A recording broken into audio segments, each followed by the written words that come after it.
أعوذ بالله من الشيطان الرجيم بسم الله الرحمن الرحيم طه ما أنزلنا عليك القرآن لتشقى إلا تذكرة لمن يخشى تنزيلا ممن خلق الأرض والسماوات العلى. Toha, kami tidak menurunkan Al-Quran ini kepada engkau Muhammad agar engkau menjadi susah, melainkan sebagai peringatan bagi orang-orang yang takut kepada Allah, diturunkan dari Allah yang menciptakan bumi dan langit yang tinggi. Assalamualaikum warahmatullahi wabarakatuh. Teman-teman sekalian, malam ini adalah malam 17 Ramadan. Di Indonesia, kita biasa memperingatinya dengan peringatan Nuzul Al-Quran. Ada satu paragraf kecil yang tadi saya baca di awal surat Toha, bahwa Allah Subhanahu wa Ta'ala mengatakan, Ma anzalna alaikal Quran litashqa.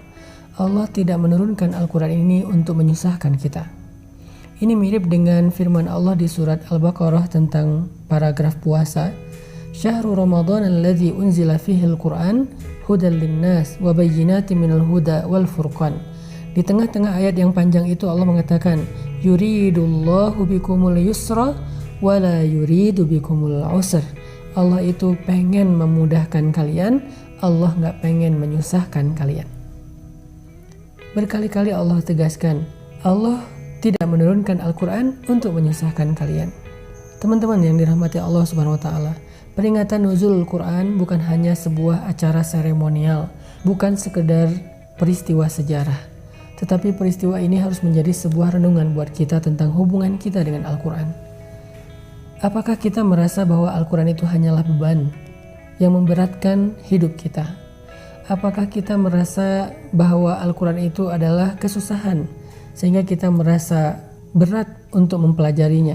Padahal Allah Subhanahu wa Ta'ala mengatakan, kami tidak turunkan Al-Quran untuk menyusahkan engkau.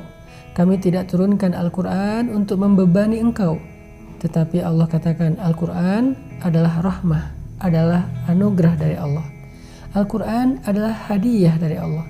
Al-Quran adalah obat dari Allah. Sehingga dengan peristiwa Nuzul Al-Quran ini, saya pengen mengajak teman-teman semuanya mengubah mindset dan perasaan kita tentang Al-Quran. Bisa nggak kita jadikan Al-Quran sebagai obat? Bukan obat fisik, tetapi obat hati. Bukankah semua kita pernah merasa punya penyakit hati? Sakit hati kepada seseorang, atau sakit hati kepada takdir dan keadaan, merasa nggak nyaman, nggak tenang. Bagaimana cara kita mengobati hati kita? Dengan Al-Quran, karena Al-Quran itu adalah obat. Bukankah di antara kita pernah merasa sempit dadanya? Bagaimana cara kita melapangkan dada kita? Dengan Al-Quran, karena Al-Quran itu adalah obat. Sehingga ketika kita bisa menjadikan Al-Quran sebagai obat dalam hati kita, berarti Al-Quran itu sudah menjadi rahmah kebaikan bagi kita. Tapi kalau kita merasa bahwa Al-Quran masih beban, Al-Quran masih sesuatu yang susah, sesuatu yang berat, berarti kita belum mengerti Al-Quran. Tugas kita mulai dari bulan Ramadan tahun ini, dengan momentum Nuzul Al-Quran, yuk kita belajar memahami lebih dalam lagi isi dari Al-Quran. Semakin kita mengerti isi Al-Quran, kita semakin merasa butuh kepada Al-Quran.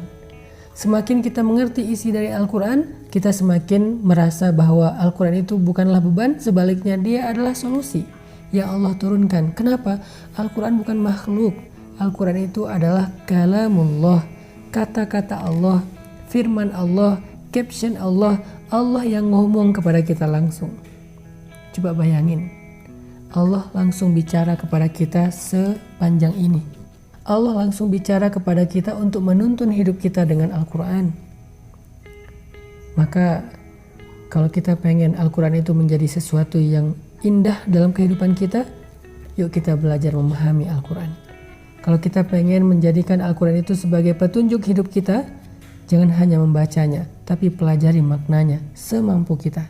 La yukallifullahu nafsan illa wus'aha. Bertanya, fas'alu ahla dzikri in kuntum la ta'lamun. Nanya kepada ulama jika kita nggak ngerti.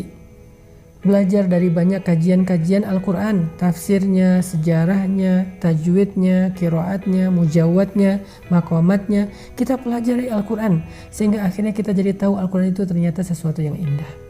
Dulu ada sahabat Nabi yang kalau dia sakit, dia membaca Al-Quran, maka dia merasa lebih nyaman. Dia membaca Al-Quran, kemudian dia merasa sembuh. Bahkan hari ini kita bisa melihat banyak video yang viral tentang anak kecil di Suriah atau di Palestina yang ketika dia terluka karena perang, kemudian lukanya sedang dijahit oleh dokter tanpa ada obat bius, maka dia menahan rasa sakit itu dengan membaca Al-Quran. Kenapa ada orang yang mampu sampai sebegitu indahnya merasakan nikmat Al-Quran? Karena mereka mengerti Al-Quran. Kita ingin merasakan Al-Quran sebagai obat seperti itu, sebagai rahmah, sebagai kebaikan, sebagai sesuatu yang menyenangkan.